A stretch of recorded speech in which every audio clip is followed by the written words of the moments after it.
Пирожки с творогом.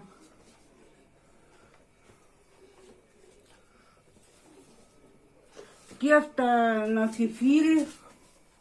Творог с яйцом перемешать, чуть-чуть сахара. Такие получаются.